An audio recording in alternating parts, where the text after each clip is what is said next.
Ulumul Quran sikit setengah jam ni. Bab tafsir dan takwil. Ni masuk bab 8 dah.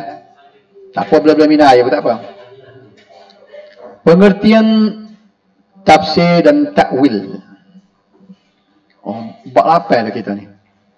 Tafsir berasal dari perkataan fasrun yang bermaksud menjelas atau menerangkan atau membuka sesuatu yang tersembunyi. Saya ni main takwil tu pula takwil ni. Manakala tafsir membawa makna membuka atau menerangkan sesuatu lapah yang aneh dia suka. Ni dari segi istilah saja. Nah, kita nak belajar ni Quran ni sebenarnya kita nak tafsir, nak takwil. Dia rupa-rupanya tafsir dengan takwil dia macam dekat-dekat. Makna lebih kurang. Ada ulama berkata barang yang sama. Segini dah. Bila Nabi minta doa ke sepupu dia, Ibnu Abbas kan. Dia sayang ke Ibnu Abbas ni. Dia doa ke Ibnu Abbas kan. Allahumma faqihhu fid din wa allimhu ta'wil. Tengok dah perkataan dia. Jadi kalau kita nak doa ke anak-anak kita, boleh lagu dia. Allahumma faqihhu fid din. Itu doa Nabi ke Ibnu Abbas. Ya Allah, berilah kepahaman agama kepada dia. Dia gosok kepala Ibnu Abbas. Wa allimhu ta'wil, dan ajarkanlah kepadanya ta'wil. Ta'wil di sini bermakna tafsir Quran. Ta'wil tu maknanya kita pusing, kita tuwil kan. Sebab bila ayat Quran tu, inilah mana orang metodologi ta'wil tu dia kata boleh tu. Inilah boleh ta'wil perkataan Quran ni sebabnya kita nak faham sesuatu istilah Al-Quran dia kata kena ta'wil. Misalnya wa'bud rabbaka hatta ya'tiyakal yaqin kan. Sembahlah Tuhanmu sehingga datang keyakinan, al-yaqin. Orang yang belajar ilmu patut payah semaya ni kan. Dia kata sembahlah Tuhanmu apabila kamu yakin. Apa sehingga kamu yakin. Dia yakin semaya lah pakai ni. Padahal al-yaqin tu dia kena tengok tafsir. Al-yaqin bermakna al-maut, mati. Yakin makna mati. Menukarkan perkataan yakin kepada mati itu dia panggil tafsir ataupun takwil. Jadi orang yang takwil sifat Tuhan tadi dia kata ni boleh. Tapi kena ingat tafsir itu ialah berdasar kepada hadis Nabi. Nabi ajar. Mana? Ada riwayat hadis dia kata yakin di sini dengan makna mati. Nampak tak? Jadi itulah dia. Tubiknya apa ni benar ni. Jadi oleh kerana Nabi, dalam doa Nabi menggunakan istilah takwil. Wa allimhu ta'wil. Biar dia reti, biarlah Ibn Abbas ni reti tafsir Quran. Kalau orang ajak kita belah mulut anak, boleh baca? Tak? Dia baca belah mulut. Allahumma faqihhu fid din wa allimhu ta'wil. Doa tu. Doa tu doa Nabi. Nabi doa ke Ibn Abbas. Kita berdoa kata. Ayat Al-Quran yang berkaitan ialah dalam surah Al-Furqan ni. وَلَا يَأْتُونَكَ بِمِثْلٍ إِلَّا جِئْنَاكَ بِالْحَقِّ وَأَحْسَنَ تَفْسِيرًا.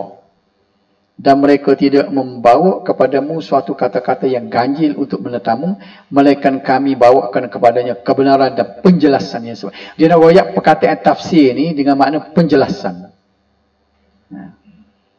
Ini orang panggil bahan nak masuk profesor ni berlaku ni. Guna terminologi dah.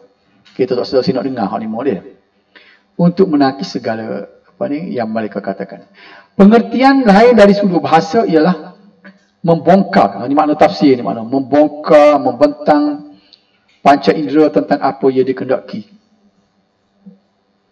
Sebahagian ulama menyatakan perkataan tafsir yang berasal dari perkataan fasara juga bermakna al-kashf, menyingkap. Dari segi istilah tafsir membawa beberapa maksud. Ini baru perkataan dari segi makna bahasa baru. Satu ilmu yang membicarakan secara khusus tentang kalam Allah dan mentakwilkan ayat-ayatnya. Ni. Ilmu yang dia bincang tentang kalam Allah. Nak faham kalam Allah. Perlu kepada pentafsiran. Sebab itulah ulama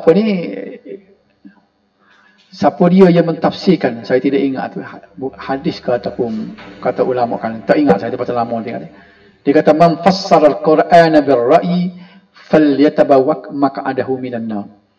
Sesiapa yang mentafsirkan Al-Quran mengikut pandangan otak di semata-mata, maka bercadanglah tepatnya dalam neraka.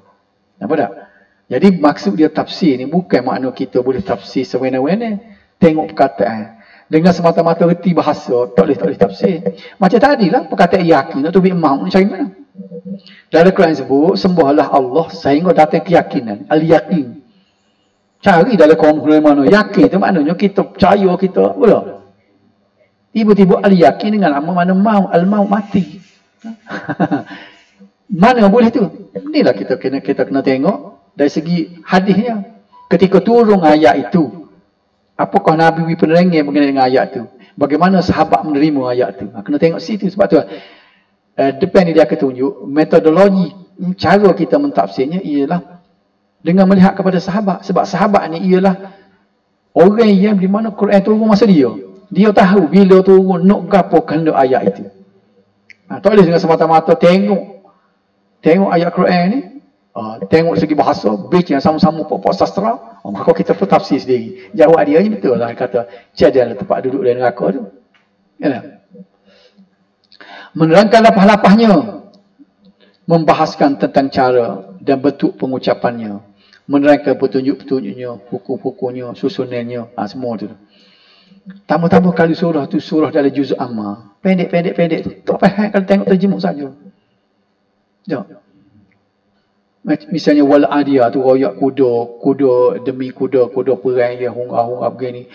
Sehingga bila dia tu naik debu naik ke apa tu. Nak tadi hujung apa? Innal insa gapo dah? Tak ingat kalau baca tengok selalu kena start awal. Ini kalau menghegi tahap Quran ni, kalau orang suruh start orang baca ni suruh ayat pala tak ingat tak boleh. Acik tahu pun tak boleh. Ghairil maghdubi belum pada tu kayak apa? Kena start. Dah lemah itu dah. Kalau ada ke belakang boleh. Jadi mana dia kata, dia sebut manusia itu ialah jenis tak kena budi. Saat ni kau nak cerita hak kuda lah. Tiba-tiba mari sesungguhnya manusia ini tidak mengenai budi. Jadi kita tengok dalam kena tengok dari tafsir dia. Gapo dia royak tu. Dia nak royaknya kuda perang ni. Dalam bila disebut dalam riwayat, setengah riwayat menyebut je. Tuan dia tu pergi makan rupuk kering dengan butir tamar. Tumbuk-tumbuk butir tamar. Lepas tu rupuk kering bui dah. Tapi dia kena tuan dia ni. Gerak waktu subuh. Tu subik tu dah. Gerak waktu subuh. Hungar dengan rajinnya sampai dia kata tubi api. Bara api. Cepat tengok dalam wal adiyah ni. Terima kasihnya kuda kepada tuan. Bukan ajak pergi kerja, ajak pergi perang. Mati hidup. Tapi dia kena budi kepada tuan dia yang hanya butir tamar dengan rupuk kering. Manusia ni makan sate, makan berapa, duduk rumah banglo berapa dia kata. Kalau dengan Tuhan dia kata. Tak pada dengan kuda. Faham tak? Jadi kalau kita tengok ayat kita tak faham. Dah tu sesungguhnya manusia itu tidak mengenai budi. Apa kena mengenai? Ya. Itulah nok kepada tafsirnya. Baik. Dan membentangkan tentang makna-maknanya, mengetahui nasih dan masuk. Nasih ni mana? Ayat mana siapa yang membatalkan ayat yang dulu. Ada? Macam ayat Arab tu kan? Tak boleh nak baca lah ayat Arab tu. Wa ismuhuma akbaru min naf'ihima. Dosanya lebih banyak daripada manfaat. Maknanya ada kebaikan Arab tu. Hak tu ayat tu telah dimansuh. Bila mari ayat mengharamkan Arab. Jadi, hak ni kena tahu. Kalau kita tidak tahu benda ni, maka ayat yang sudah dinasah, kita masih baca dan berpegang pada hukum yang ada dalam itu. Tak betul lah. Sebab tu nasih dan mansuh. Yang kedua pula, sababun nuzul. Sababun nuzul. Sebab dia turun. Qarinah. Qarinah dengan apa dia? Maknanya yang ada kaitan dengan dia. Yang mengiringi dia. Yang menjelaskan apa yang kesamaran. Menjelaskan hikmah-hikmah yang ada dan lain-lain yang berkaitan dengan ayat-ayat Al-Quran.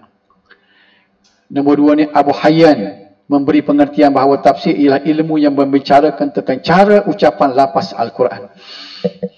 Ini bila masuk tajuk ni, dia ulama-ulama dia lah ni. Kalau ulama hadis tu dia ada ulama dia. Iaitu ilmu qiraat. Dia termasuk dalam tafsir. Dilalah petunjuk. Ia ditunjukkan oleh lafaz. Hukum-hukum serta susunan makna-makna yang dapat melengkapkannya. Yang meliputi ilmu saraf. Ilmu saraf ni mana tata bahasa. Ilmu saraf ni tata bahasa perkataan. Dia ada dua dalam bahasa Arab ni. Satunya nahu, satunya saraf. Nahu ialah membincangkan susunan lapah-lapah yang duduk. Supaya menjadi struktur ayat yang baik. Itu aspek nahu. Adapun saraf ni, satu perkataan tu dia balik-balik. Misalnya, macam kita lah. Makan, makanan, pemakan. Nampak tak? Dimakan. Maknanya, waktu panggil saraf. Mana saraf, mana dia balik-balik perkataan tu lah. Okay. Ada pun nahu tu, cara susunnya ni. Macam mana nak membentuk ayat. Ali makan roti, tak boleh bubuh. Roti makan Ali. Itu tak kena dari segi nahu tak? Itu kalau dari segi bahasa. Jadi dia bincang juga sini. I'rab. I'rab ni bahasa Arab juga. I'rab dari segi kedudukan perkataan tadi, dari segi baris. Baris boleh jadi bertukar. Baris-baris kan? Apa kita belajar lepas Ramadan ni tak sampai lagi situ. Perkataan yang ujung-ujung satu kalimah tu boleh bertukar. Bayan mana penerangan. Badi' ialah makna keindahan kata-kata dalam Al-Quran. Ia juga meliputi pengertian lafaz yang hakiki atau majaz. Majaz ni sindiran. Lafaz majaz. Okey. Ini yang dalam ayat mutasyabihat ni ada yang kata majaz. Hadis Nabi yang Nabi sebut, yanzilu rabbuna ila sama'id dunya. Allah turun ke langit dunia pada setiap malam. Hina yabqa sudusul lail akhir. Apabila berbaki 1/3 akhir malam. Tiap-tiap malam Tuhan tu. Dia kata dak turun ni adalah lafaz majaz, lafaz sindiran. Ia turun sebenarnya ialah pahala ataupun rahmat. Itu kata orang yang nak takwil kan. Dia kata orang isbat pula, dak, itu bukan lafaz majaz, lafaz hakiki dia kata. Bicara tadi dah. Nasikh dan mansukh, sebab bernuzul dan lain-lain. Yang ketiga menurut Az-Zarkashi. Tafsir ialah suatu ilmu yang berkaitan dengan pemahaman atau untuk memahami Al-Quran serta menjelaskan makna-makna serta mengeluarkan hukum serta hikmahnya. Apakah hukum hikmah apa? Maknanya dia lebih luas lagi mengikut pandangan Az-Zarkashi. Menurut pengertian yang diberikan oleh Al-Kalbi, tafsir ialah mensyarahkan Al-Quran. Lebih kurang nak serupa berlaku tak? Menerangkan makna serta menghuraikan apa yang dikehendaki oleh ayat menurut dalil dan hujah. Serta mengeluarkan hukum serta hikmah yang terkandung di dalam Al-Quran. Kemudian Al-Jurjani pula mengatakan tafsir bermakna membuka dan melahirkan. Terus urusi muka tak ada profesor dia. Profesor dia tanya pendapat Jurjani ke apa. Ada juga yang memberi maksud tafsir ialah menjelaskan makna ayat kisah yang terdapat di Al-Quran. Tapi sebenarnya saya ingat dulu kitab ulumul Quran dulu dia tak tahu baik lagu ni. Dia soalan dia umum, dia tahu dah nyanyi kita nak ingatkan ni. Dia sebut, dia kata misalnya dia minta tajuk gitu. Beberapa misalnya cuba apakah pandangan misalnya ulama-ulama ni terhadap gini dah. Jadi dia sebut secara kesimpulan lah. Kalau kita ingat boleh royak Jurjani ke apa tu bonus lah boleh. Dia tak boleh soalan objektif oleh gapo ni kan. Dia soalan esei. Jadi esei ni kok mana pun boleh markah dia.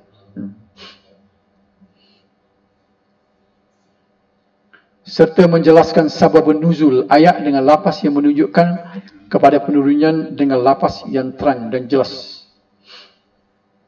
Okay. Az-Zarqani memberikan ta'rif tafsir ialah ilmu yang mengkaji tentang Al-Quran dari aspek dalilnya yang dimaksudkan oleh Allah dengan kadar yang termampu oleh manusia. Kita ginilah. Ta'wil pula menurut pengertian bahasa. Ini masuk ta'wil pula. Daripada perkataan aul yang berarti kembali kepada asal. Di ta'wil gitu bukan ta'wil memaling. Tapi dia kata kembali kepada asal. Hal yanzuruna illa ta'wilahu yawma ya'ti ta'wiluh.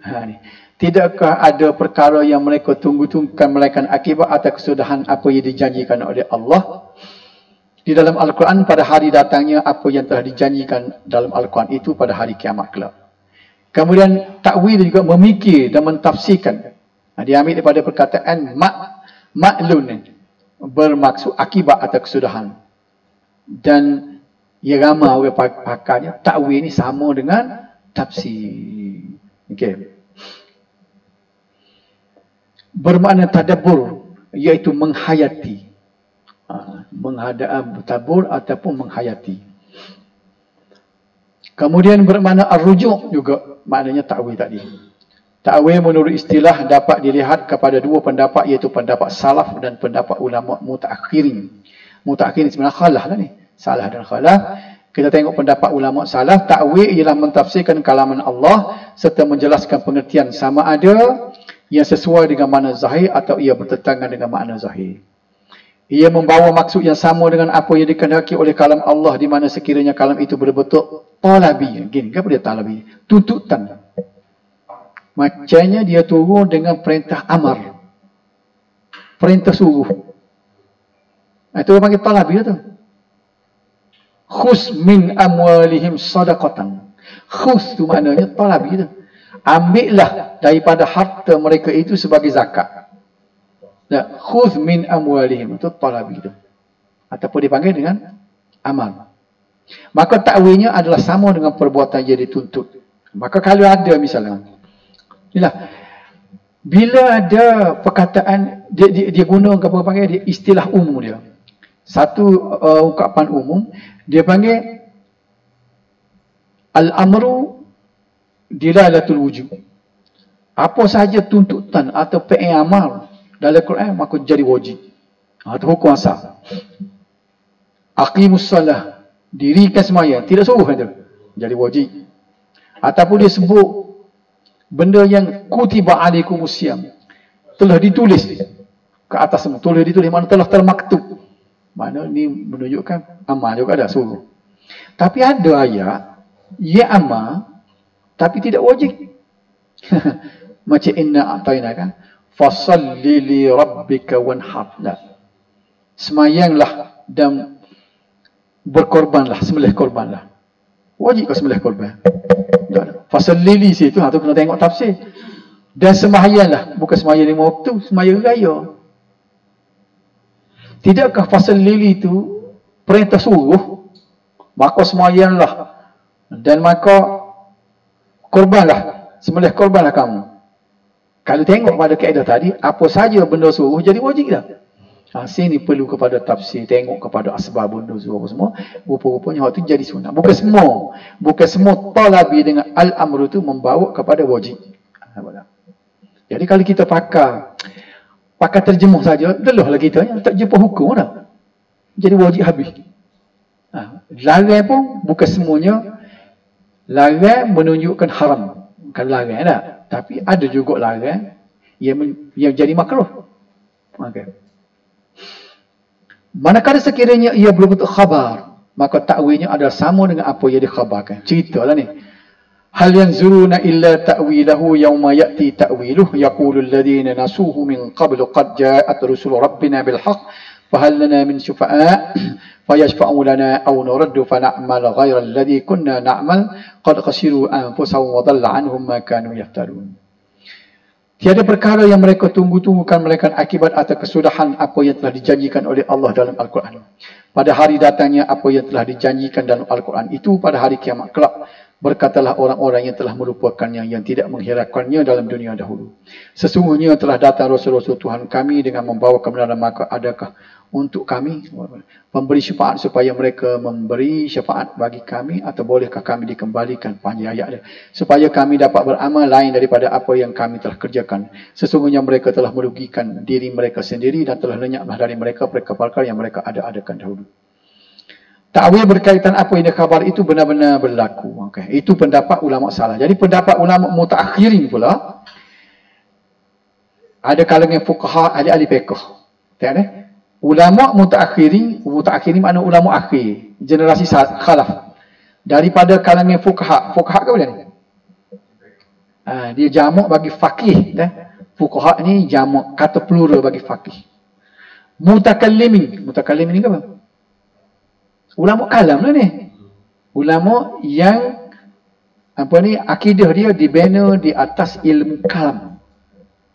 Mana mutakallim ya. Macam kita tengok tadi, dia bermula macam ni lah, dia sebenarnya oleh kerana waktu itu orang berfalsafah. Kan bila penaklukan Islam itu luar tu, sampai ke negara-negara bukan Islam, bila masuk Islam itu orang berbicara ketuhanan dalam bentuk ilmu logika. Aristotle yang letak benda tu, Tuhan ni walaupun dia tidak Islam, bagi dia Tuhan ni tidak berjirim, tidak boleh ada zat kan, tidak bermeter, bukan material, tidak boleh berjisim, tak boleh nak timbang, tidak arak, tidak jauhar. Jauhar ni benda-benda buti macam ni, jauhar. Arak ni sifat warna coklat, warna hitam, tidak ada jihah. Jihah ni kiri kanan belakang depan. Jadi prinsip itu Aristotle yang bawa. Jadi ulama-ulama Islam pada masa tu nak tolak Aristotle ni, dia buat guna metodologi yang sama. Hak ni ya ulama hadis marah ni, apa muduk layan dia. Sehingga menghasilkan tulisan-tulisan, lahirlah ulama mutakallimin. Nampak tak cerita dia? Imam Syafi'i marah benar. Sebab duk layan apa dia? Dia ada bawa pemikiran Aristotle. Kita pergi bahas juga. Sebab tu dalam kitab-kitab sifat 20 ni dia ada. Ceritanya, dia ada belakang tidak arak, tidak jisim, tidak jauhar, tidak ada jihad. Itu sifat-sifat Tuhan. Bukan ambil daripada hadis dia ayat Quran, itu otak. Sebab Tuhan ni dia tidak material. Bukan tidak material, dia tak ada arah, tak ada warna, tak ada material ke apa. Jadi sebab itulah, kalau ada Tuhan sebut dalam Quran tu benda-benda yang tak masuk logika akal, kena sesuai perkataan itu dengan logik akal. Sebab tu istiwa tak boleh terima. Sebab istiwa ni jisim, nampak tak? Oleh kerana tu kena tukar istiwa kepada istawla. Pasal logik akal tak boleh terima. Okey. Hak tu saya kata bahayanya bila terlalu terasyik kepada mutakallim ni. Tu bila sebab saya baca dulu. Ibrahim Al-Laqani tu. Dalam kitab dia sebut dalam Hidayatul Murid tu. Ni bahaya disebut. Tak tahulah dia tulis sungguh kalau, tapi dalam tu dia sebut. Dia disebut, dia kata fal adillatul naqliyah zanniyah. Dalil-dalil nakal Quran hadis ni bersifat sangkaan. Waktu bahaya. Saya tanya Datuk Jahari, kata dia punuh dia kata lagu mana fikiran Ibrahim Al-Laqani kalau setahun ni dia nulis. Dia sebut al-qabilah lit-ta'wil. Quran dan nas itu dan hadis itu boleh takwil dia kata, sebab bukan dia ni bersifat sangkaan. La tu'aridul qawati'il aqliyah. Dia ingat sebut. Tidak boleh lawan dengan hujah akal yang qat'i, yang putus. Allati la taqbal. Hujah akal dia kata tidak boleh ditakwil. Akhir sekali hadis sebut tu, faturaddun naqliyah ila ma yuwafiqul aqliyah. Hendaklah disesuaikan dalil-dalil dalam Quran dan hadis itu kepada akal. Kalau akal tak boleh terima, kena pindah. Quran kena pindah, hadis kena pindah. Akal sebagai raja. Li'annal aqla aslun naqliyah. Kerana akal ini ialah ibu kepada nakal. Berasa-berasa lagu mana? Tak sedap buat tu dia. Bila saya baca tu, dia beraja duduk di akal. Ni dah jadi mutakallim ni. Cuba kalau kita bayang tengok dalam kitab Iyak dia cerita. Imam Syafi'i ada seorang ulama mutakallim pergi jumpa dia tak layan. Dia tak tegur. Dia marah. Ya, betul lah supaya syair yang disebut Al-Bakillani sebut tadi tak. Dia kata kalau sekiranya aku boleh gusteng klik dia, aku tak sibuk dah dengan ilmu kalam. Lawis takbal tu dia sebut lah. Mastaghaltu bil kalam, tidak aku akan sibukkan dengan ilmu kalam. Buat apa? Saya dah mikir tak sedap juga nak main takwil-takwil duk becang. Kadang-kadang kita langgar tahu masa kita becang. Hak Nabi sebut la tafakkaru fi khalqillah la tafakkaru fillah. Fikirlah segala kejadian Allah, langit bumi kejadian. Ada Quran gitu kan? Jangan fikir zat aku, Tuhan kata. Tapi kita ni masa kita mengaji ni, Zat Tuhan ni panggil nafikan muttasil dan nafikan muttasil. Zat Tuhan ni tidak boleh dibelah dan tidak boleh dicantum. Tidak baca zat tu. Tadi Nabi larang. Kemana je? Langkat tahu. Bagi saya rasa langkat tahu. Perbincangan kita sudah lari. Sudah langkat tahu. Yang Nabi larang.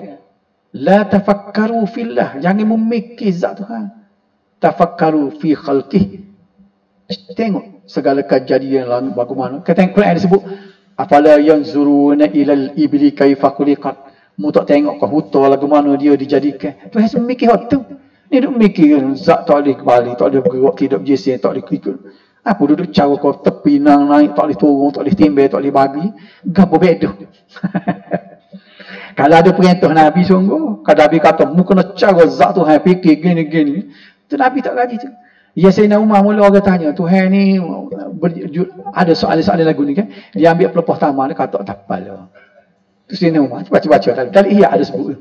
Sayyidina Umar marah. Tapi boleh-boleh ada orang lain hidup bicara tak? Kau ni? Tidak, dia kata gitu, marah orang. Saya tengok pengamatan saya. Sebab saya lalu daripada orang panggil madrasah ini. Madrasah. Orang panggil saya bermula pengajian saya dengan kitab Turas. Siapa kita arak saya, kitab sifat 20 ku arak. Dia pakai Fathul Majid. Ngaji dengan mulhaya, sore sama sore ngaji. Tengok terus lama gitu tu. Bila saya tengok masuk aliran ni baca-baca, kita terlibat perbanding ni. Rasa tak sedap. Kita ngaji bila nampak tak? Jangan kata gitu sebab dia ada ulama-ulama dia, tapi iyalah saya seragam tadi pun ulama-ulama tu juga. Ke mana kita nak duduk? Betul tak? Berpada-padalah kita maknanya kita tengok gitu. Tengok pada-pada clear ada. Jangan kita terlajuk. Baik, itulah dia. Muhaddisin, dia belajar sama ni. Muhaddisin. Muhaddisin ni ahli-ahli hadis. Berarti dia panggil akidah ahlul hadis, akidah ulama kalam. Dan ahli tasawuf, satu hal juga ni.